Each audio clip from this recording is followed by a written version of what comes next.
just randomly have a wand.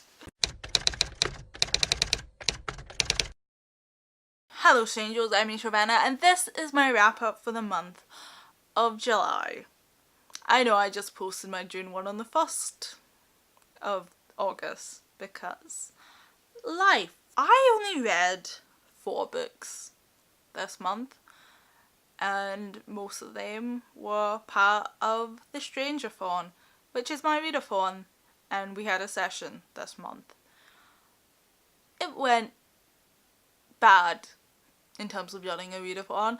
I had a fail up, so it's one of those things that you can't plan for, it just happens at the most inconvenient times, so I wasn't as active as I'd like to be, and a lot of family stuff happened too. Like, my dad broke his leg. Well, no, actually he hasn't broke his leg, he's broke his knee. And that's going to be a fun process. Like, if you know everything that's going on in my family, it's kind of hilarious that he has broke his knee now. So, stressful.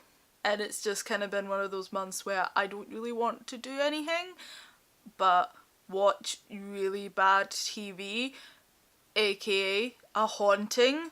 Some of it's, I don't know, I kind of like a haunting, but like some of it's the way the production of the reenactments is kind of terrible in the later seasons, but it's really good for falling asleep too. It's just, that lighting choice is just me right away. Okay, I'm not really talking about anything right now. In terms of the Stranger-thon, we're going to do another session in October. I'm currently just going to basically do a session every season. We'll see how that goes. We're doing something special for October and we're going to do something special for December as well. You can probably guess what those are going to be based around. Let's get into this. I only read 4 books, so there's not a lot to talk about. I'm not gonna like go in like a mad rant like I have before. That's not gonna happen. So this is gonna be probably one of the quickest wrap-ups I've ever did, unless I just start talking about nonsense. So I read a mix of 2 stars and 4 stars, so like always, let's start with the lowest ranking, which is 2 stars. So the worst book of the month is Parental, I don't know, Panano, it's a made up name, whatever, and this is by Jeff Lemon, Emmy Lexon and Jordie Benrin. So the basic premise of this book is these groups of kids find a dead superhero. The premise is just so cool sounding, and it has Above by Scott Snyder, who, unlike the director, Zack Snyder, is actually quite decent at writing Batman stories. I was hoping this would be better than everyone said it was. As you can see, this is a library book, so nothing really lost here. It didn't take me long to read. The art is decent-ish, like this. Sometimes, like, the actual kind of closing design is good, but then sometimes the art looks kind of bad at other times as well. I'm trying to like find a bit that's like an example but like doesn't give away spoilers in case anyone wants to read this. Well, this is like the opening page, not a spoiler, just like show you page by page. Sometimes it just looks, the art looks kind of awkward. So in terms of story, I don't think this book knew what the hell it wanted to be. Because is it an exploration of superheroism and what they mean? No.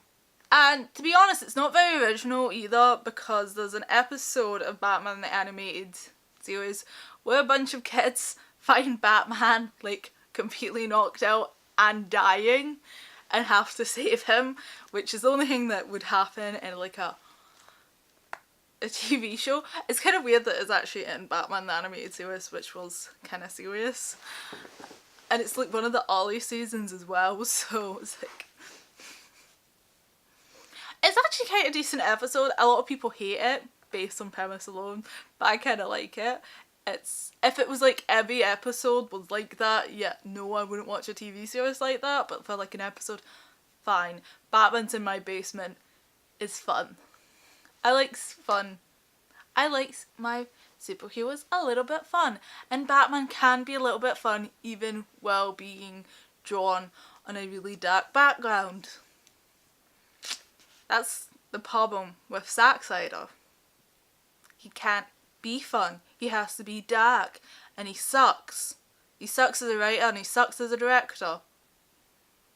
Rant aside, actually, let's not talk about that anymore, because I think he's pretty much crap now, hopefully. I mean, it's came from like tragic circumstances, like he should have been fired or never hired, because it's weird. It's always been weird that DC have sticked with Zack Snyder. It doesn't make any sense, because he's never gave them really good results, like critically or like financially. Like, the movies have made money, but it's more the fact that they're superhero movies is why they've made money more than anything. So it's just kind of weird. But this concept, so like I said, I don't think this, because like the thing is, it becomes a corruption, power corrupts everyone kind of story, but also not. It's just, it doesn't do anything. And it also like has this bit, like, you think it's gonna like focus on the kids and we're just gonna kid on this superhero as like Superman or something.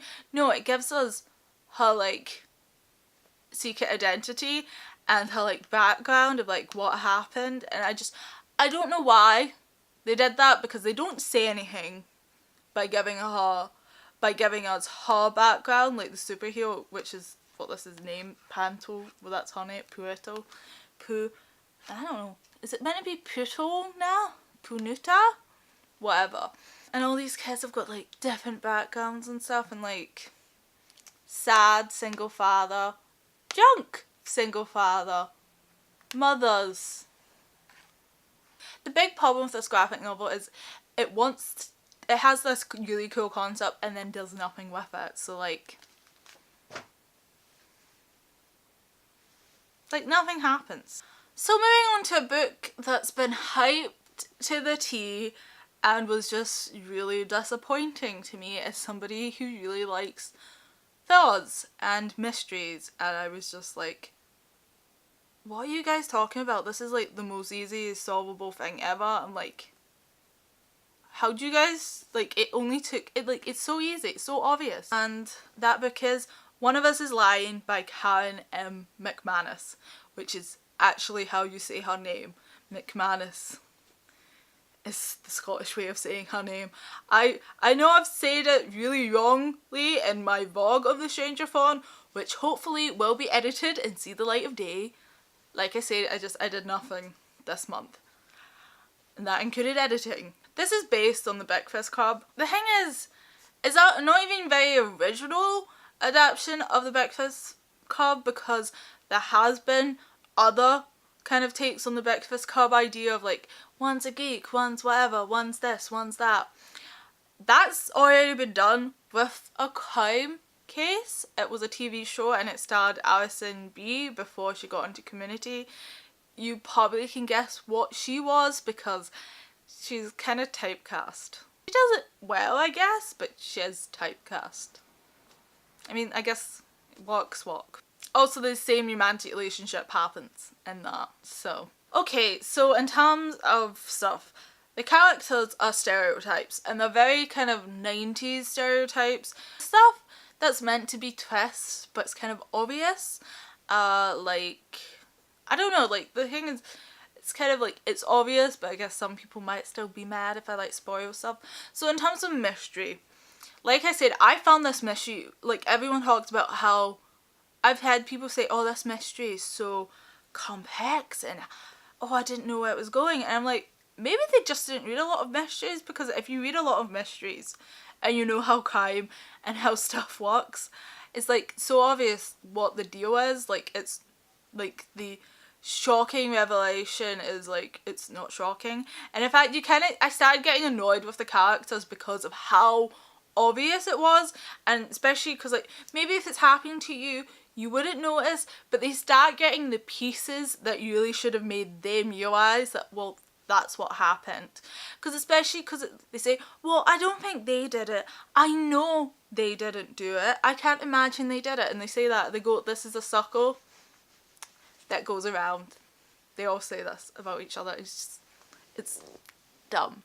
It's a very timely book as well though, because it's involved, I don't know, this, I can't say what it's timely with because that would be a spoiler, but if you read this book you know what I mean. A certain thing became really hot topic, though it's been around for years, because of certain things, because it's happened increasingly more, where it's been published increasingly more. The sibling relationships in this book is really good. That's probably the best part. It tries to tackle emotionally abusive relationship, which is a good thing to see in YA, because obviously emotional abusive relationships are harder for people to realise that's what's happening to them. They don't realise that, and it's more easier to realise that's what's happening in hindsight. So having that in a YA book is really important, because a lot of teen girls are at danger at that. Like, there's some sort of statistic, but I know there was a campaign years ago talking about teen girls ending up in abusive relationships. It's a thing that should be talked about in YA because it is a teenage issue. So like I said, I think this was just really disappointing. I gave it 2 stars because I didn't think the characters were well done. I don't know if it's just there's too many of them. Very stereotypical. Not great stereotypical either. It's just, I don't know, like, it deals with real issues, but it doesn't really deal with them. It's more like surface problems. It has 4 points of view, but I definitely feel like 2 characters do become the main characters, even though they're the least interesting ones. But, you know, they're the hetero beating pair, so it's one of those things. I didn't think the characters were great. It's not a very original idea, and the mystery was not good. You know, it tries to talk about mental health as well.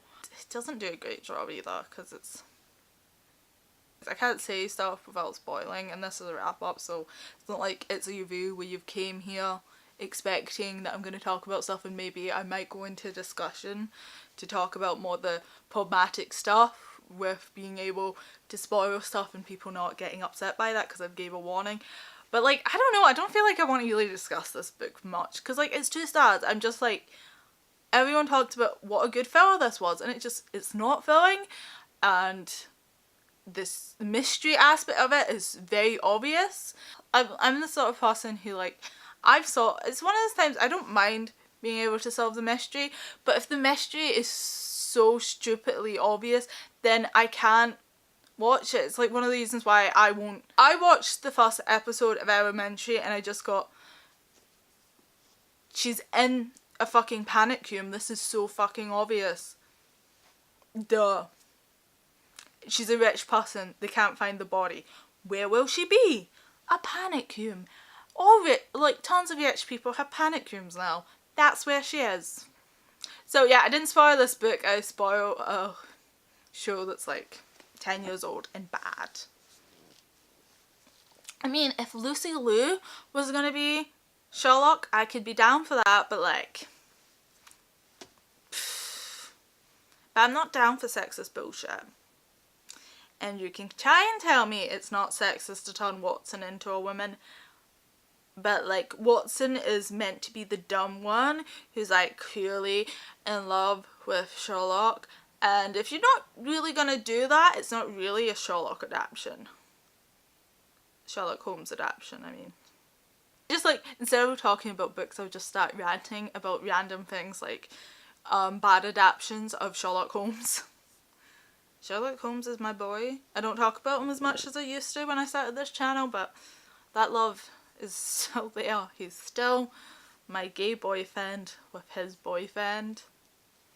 I don't know. Seriously, I don't read Sherlock. I like also really hate Sherlock Holmes narratives where they like suddenly make him really hetero, because like Sherlock Holmes was never that. He's either gay and in hiding because Victorian, or asexual. So it's like, because it's definitely like, because like Sherlock Holmes does not get romance, like he talks about it like an ace would, so yeah. Watson is so in love with him. This is like a weird tangent, I might cut this out. So anyway, about this book.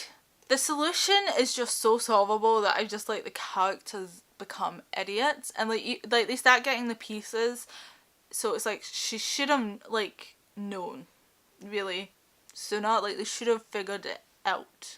But basically people did what happens in this book tons of times, and it's established MO, if that makes sense. I won't say more. So moving on to the 4 stars. So I read 2 4-star books, and so to start with, we have Booty Queens by Libba Bray. So this is a book you're either gonna really like or you're gonna really hate, and I think that's the case basically. I gave it 4 stars because it's entertaining. It is a bit outdated. There's like outdated terminology here. It has cool characters in it, and that's where like the out of date terminology comes from, because like this book's quite old, like it's at least 10 years old. Yeah, it was published in 2011, which is 7 years ago, but like a lot of things have changed since then, you know, in terms of acceptable terminology. Basically there's a trans character in this book, meant to be a semi-surprise, which isn't great, but it's kind of plot relevant about, and you know, it kind of makes sense for this time period in terms of trans stuff. So like I said, it has a trans main character, but like the terminology about transgenderness is said wrong. So it's out of date, but it's not like it was done viciously, and I think pretty sure, you know, it was still the correct terminology at the time. So it's kind of like a fun book that's making fun of like advertisement and like beauty standards and just this exploitation of women. It's basically just like, it's a parody, and it also has like this action hero movie stuff going on about these pageant queens, like these girls that are performing in this pageant that's being sponsored. It's outdated, it's also timely because it's got somebody, like, I don't, you read this book, like if you read this book like 2 years ago, it definitely would have been timely. I think one of the reasons why it's also outdated is because we know now what somebody can do and still get away with it. Still have a political career. Somehow. Though, women can't. Women ain't allowed to make mistakes, so it's probably still relevant. So, the best book of the month was The Scheming Staircase by Jonathan Stroud, and this is the first book in the Lockwood and Co. series by him. This is kind of middle grade. This was a book that was recommended to me by Meg's Universe. Thanks for the recommendation. It was quite good. I picked it up from the library, so I don't have it. I am going to continue with the series. So this book is set in a world where ghosts are very much real and are a dangerous thing. So these are these companies that are set up to go around dealing with the threat of ghosts and getting rid of them in cases. So Lockwood and Co. is the name of a group that is run by 12-year-olds, I think, kind of that age. Basically in this world, only like kids can see ghosts, so once you get past a certain age, you stop being able to see them. So most of these companies are run by adults, but they can't see them. So this is like a company run by solely kids, so that's kind of what makes them different. And I don't know, it's like a fun ghost creepiness. So it's kind of like ghosts in action-y, so it's like a fun middle grade. I suck at describing things. I liked it though. I like the characters, I like the plot of this book. I like the pacing mostly. I'm interested to see more of this world, and I like the fact it's a middle grade that straight up has a murder plot, so yay! I like, obviously when I review books that are like not aimed at my age tag, I always think about whatever version of me that would be the most appropriate would like think of this book, and like little me, little kid me, who's basically the same height as me, would have appreciated a book about ghost hunting. Actually, me at any age likes a book about ghost hunting. It's fun. I don't know if I'm selling this book to you very well, but I think it's a good middle grade book. And I am gonna try and read more in this series. I thought my library had the next book in the series, but it turns out they have the next 2 books in the series. So I'm gonna have to request the next one and then move on to the next 2. So hopefully I might read it this month. We'll see. I have a few books from the library to read and should go back. So that's all the books I read this month. Not a great reading month, but not necessarily a bad one. It's kind of just like some disappointing stuff, but mostly fine. Haven't read anything I really hated. Haven't read anything I really loved. That's just life. I'm hoping August goes better, especially because I want to get outstanding in all my notes and I have to read books to do that. It's why I'm dressed in a Hogwarts robe. Can you tell that's what's going on? Like, just like wearing all this Gryffindor merch. I'm very much a Gryffindor. Just a quick note to say that I have started a solo Bookstagram account, and I'll link it down below, and I'll make sure to link it down below in every future video if you're interested in that. I call it Strangeness Books. I wasn't sure what to call it because obviously I already call myself Rachel Venner on Instagram, so like, and Rachel Venner Strangeness seemed really long for an Instagram username, so I decided to go Strangeness Books, and I probably will use it also in the running of the Strangerthon, but I didn't feel like having 3 Instagram accounts, so it's going to be books and readathons that are hosted on that Instagram. So if you're interested in Bookstagram, I now have an account dedicated to it. I'll probably also post stories there related to reading, like I will be posting stories related to the Notes readathon that I'm taking part in this month. So look out for that. Bookstagram. So I will see you guys next time, where I will have all the A's because I didn't get outstanding. Farewell. When you get the books after you start filming, because who wants to be prepared?